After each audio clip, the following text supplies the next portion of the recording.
Feeling tired, snacky, or irritable around 3 p.m.? That's not just afternoon fatigue. With type 2 or prediabetes, it's often a blood sugar spike, quietly draining your energy and keeping numbers high even after a healthy lunch. The fix isn't coffee. One simple drink after lunch can flatten that spike fast. In the next few minutes, I'll show you 3 everyday options, likely already in your kitchen, each targeting a different cause of that afternoon surge. Let's start with the fastest acting one. One habit works in minutes after lunch: an apple cider vinegar tonic. Mixed with water and sipped right before or with your meal, it slows how quickly carbs turn into glucose, flattening that 2 to 5 p.m. surge without changing what's on your plate. Linda, a 65-year-old retiree, used to think she just needed a nap. Her doctor later explained those crashes were glucose spikes peaking hours after lunch. She started keeping a bottle of apple cider vinegar in her kitchen. Within days, her energy stayed steady all the way to dinner.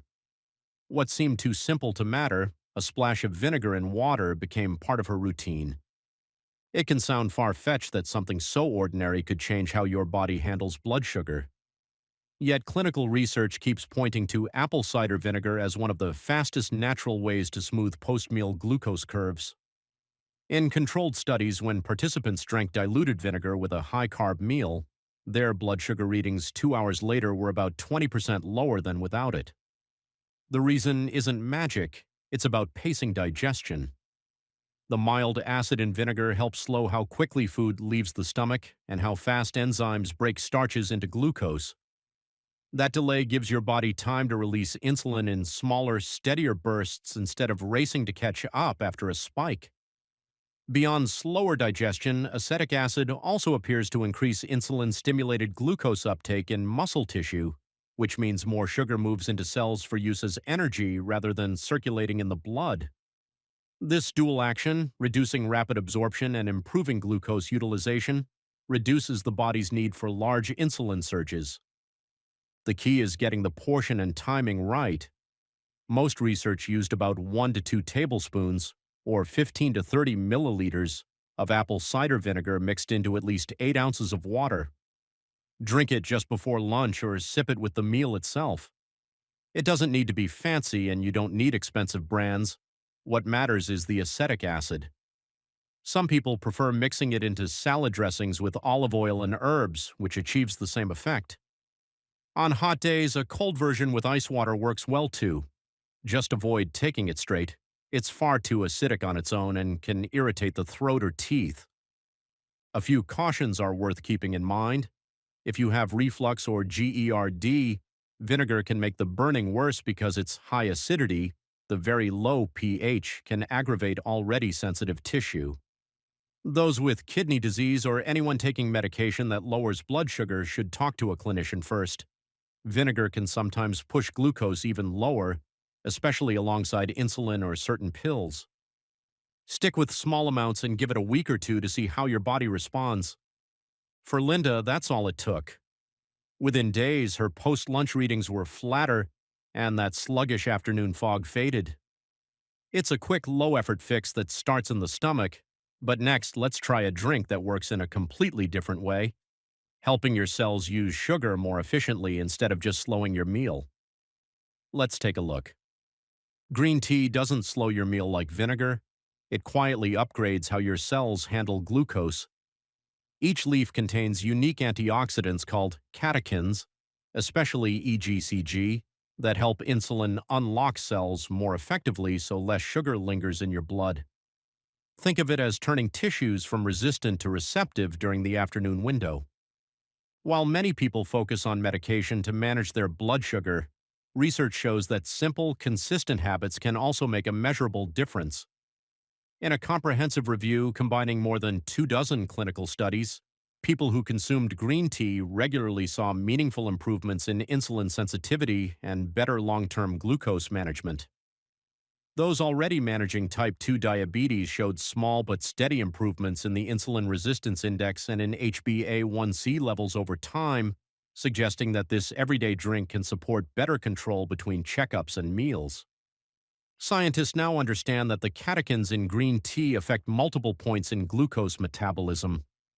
They inhibit digestive enzymes in the gut, specifically alpha amylase and alpha glucosidase, which means fewer starches are rapidly broken down into glucose. At the same time, these compounds make insulin receptors on muscle and fat cells more responsive, so the body can move sugar from the bloodstream into the cells more efficiently. The result is a modest but continuous smoothing effect on blood sugar levels, rather than sharp fluctuations that lead to fatigue. Some studies even show a possible reduction in glucose production by the liver, adding yet another layer of support for people concerned about rising morning levels. Practically speaking, 2 to 3 cups a day provide the same range of catechins used in most studies. 1 cup mid-afternoon can replace coffee when energy begins to drop. Loose leaves or tea bags work equally well. Matcha, which uses the powdered whole leaf, offers a stronger flavor and slightly higher catechin concentration. For those sensitive to caffeine, a decaffeinated version still contains many of the same active compounds and is a smart alternative. Adding a small squeeze of lemon helps stabilize the catechins and enhances absorption. It's best not to sweeten green tea, as even small amounts of sugar can counter its blood balancing effects. When incorporating it regularly, stay well hydrated, since frequent tea drinking can have a mild diuretic effect.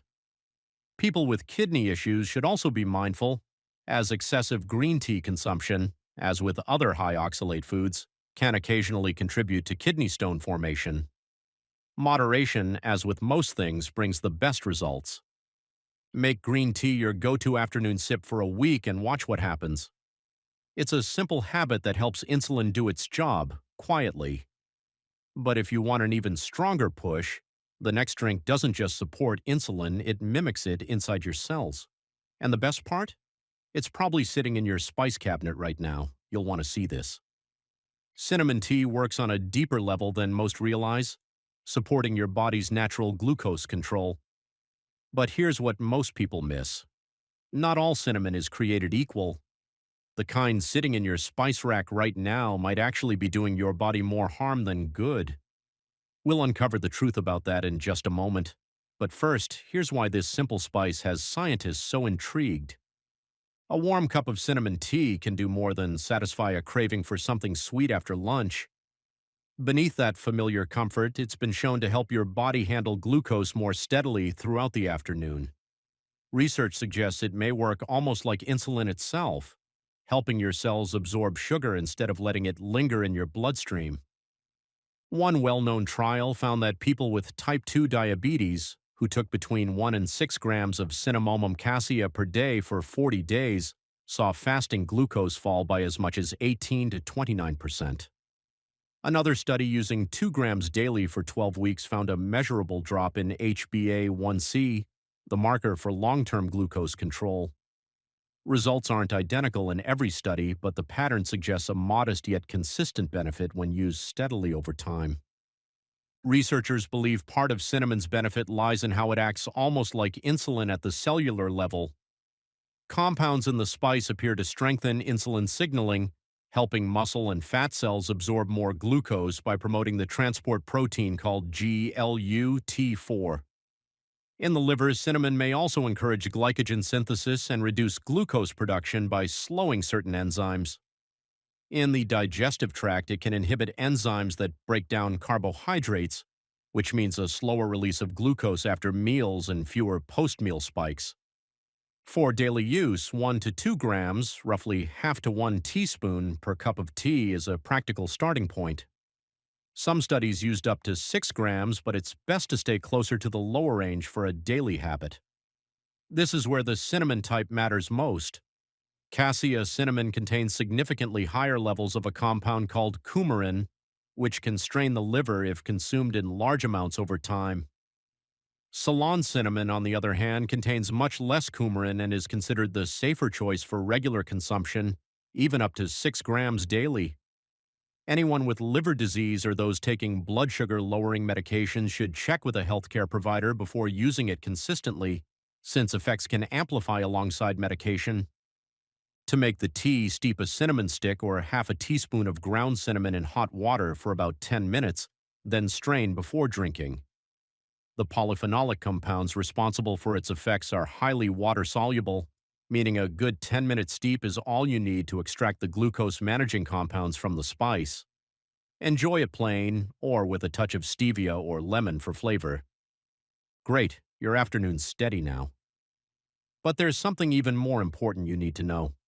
Most people with type 2 or prediabetes miss the early signs of dangerously high blood sugar, and by the time they notice, real damage may already be happening. Don't lose the progress you just made. Tap the video on screen to see the 10 signs your blood sugar could already be too high.